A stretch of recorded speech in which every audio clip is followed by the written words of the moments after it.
Assalamualaikum warahmatullahi wabarakatuh. Bismillahirrahmanirrahim. Kembali lagi di podcast Bahasa Indonesia di episode keempat di season yang ke-13 atau ke-12. Jadi ada setelah hampir 1 bulan ini saya tidak merekam podcast Bahasa Indonesia sama sekali, karena memang saya merasa masih memiliki banyak yang perlu dapat saya persiapkan terlebih dahulu, meskipun pada akhirnya saat ini saya menjadi ragu apakah saya masih bisa untuk mempertahankan konsistensi untuk dapat mengunggah setiap 2 hari sekali ada satu video. Karena tentunya yang sulitnya itu tentunya bukan ketika saya memproses dan menjadwalkan video untuk terbit setiap 2 hari sekali, namun yang sulitnya adalah ketika saya perlu menyiapkan rekaman yang cukup banyak terlebih dahulu hingga saya bisa proses di kemudian hari. Dan tentunya hal tersebut membuat saya berpikir, khususnya ketika saya memang menjadi sedikit lebih sibuk di masa depan, tentunya dengan ekspektasi yang sama, meskipun tentunya saya ingin mencoba mencari peluang baru, namun saya merasa bahwa saya masih membutuhkan banyak waktu untuk berlatih terlebih dahulu, mungkin agar saya bisa mencari peluang baru yang tentunya membutuhkan suatu pengujian yang tidak mudah, yang memiliki beberapa tahap.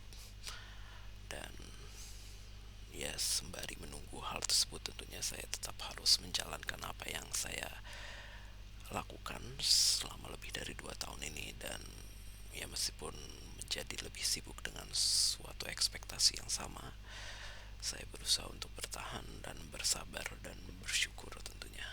Dan sebenarnya ini artikel cukup panjang, karena sebelumnya sepertinya saya tidak pernah membacakan artikel yang lebih dari 3 paragraf, dan saat ini terdiri dari 4 paragraf. Jadi sebenarnya ada satu artikel yang saya lewatkan karena berhubungan dengan masa kuliah saya, dan sepertinya saat ini tidak terlalu berhubungan, meskipun jika berbicara mengenai berlatih untuk mencari peluang baru, terkadang saya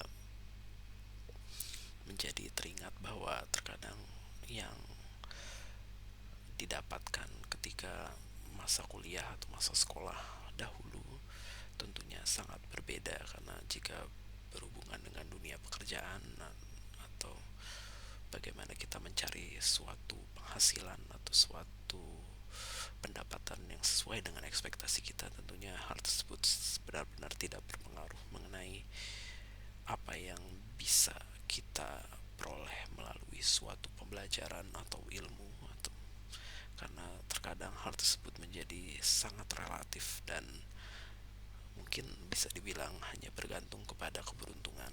Meskipun pada dasarnya seperti yang pernah mungkin atau beberapa kali atau selalu saya coba jelaskan, bahwa keberuntungan pada dasarnya harusnya berhubungan dengan apa yang kita bisa dapat untuk kehidupan setelah kita sudah tiada. Karena keberuntungan yang kita peroleh untuk kehidupan saat ini pada dasarnya hanyalah sementara, dan hal tersebut bisa dibilang malah justru bukan merupakan keberuntungan, jadi merupakan ketidakberuntungan seorang manusia yang pada dasarnya hanya dapat berkesempatan untuk memikirkan hidupnya di dunia, dan ketika mereka sudah tiada, mereka hanya bisa menyesal karena mereka hanya mendapatkan kesempatan untuk berbuat baik di dunia saja.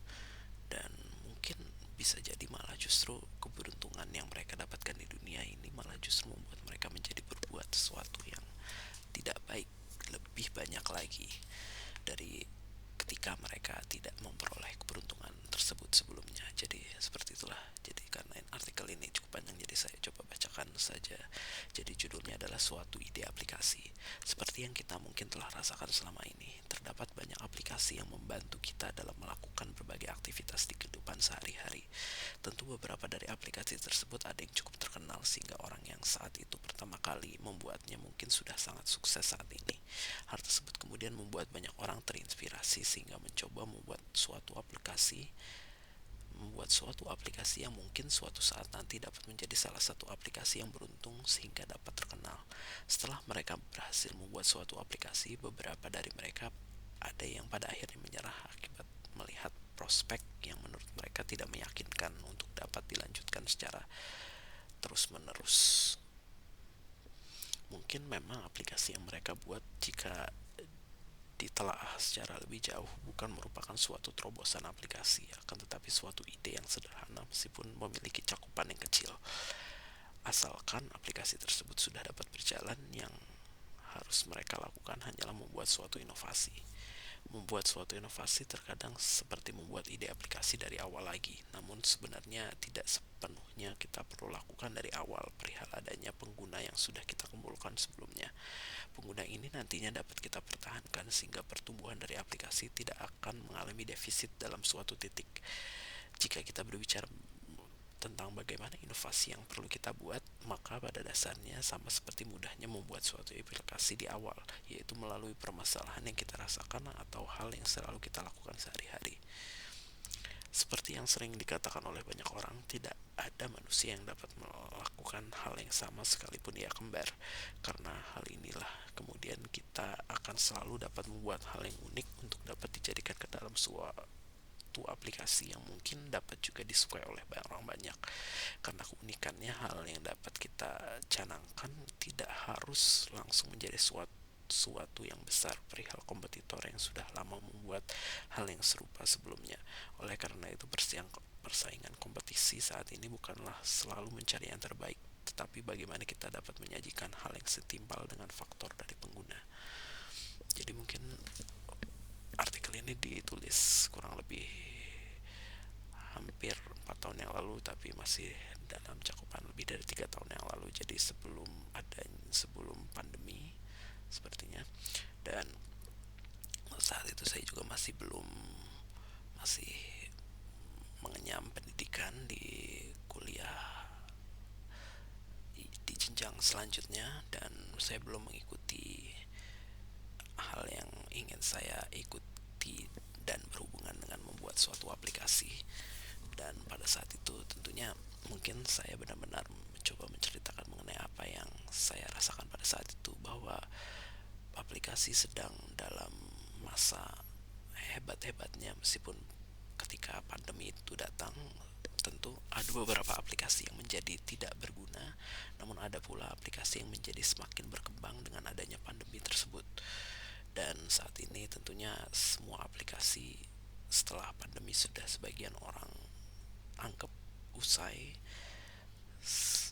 semua aplikasi menjadi ingin membuat seefisien mungkin karena selama ini tentunya sebelum pandemi dan saat pandemi mereka hanya mencoba untuk mungkin membuang-buang uang dengan harapan bahwa aplikasi mereka akan semakin besar, dan ternyata membesarkan aplikasi tidak semulus yang mereka kira mungkin, karena sebagian besar saat ini mungkin dari segi investor atau penyokong dana dari sebagian besar aplikasi tentunya ingin mengambil keuntungan secepat mungkin, dan tentunya hal tersebut membuat suatu aplikasi menjadi semakin sulit untuk dikembangkan pada saat ini. Jadi itulah sebabnya saat ini saya juga menjadi semakin sulit untuk mencari suatu peluang baru, karena memang tentunya semakin sulit untuk orang membuat suatu ide aplikasi dengan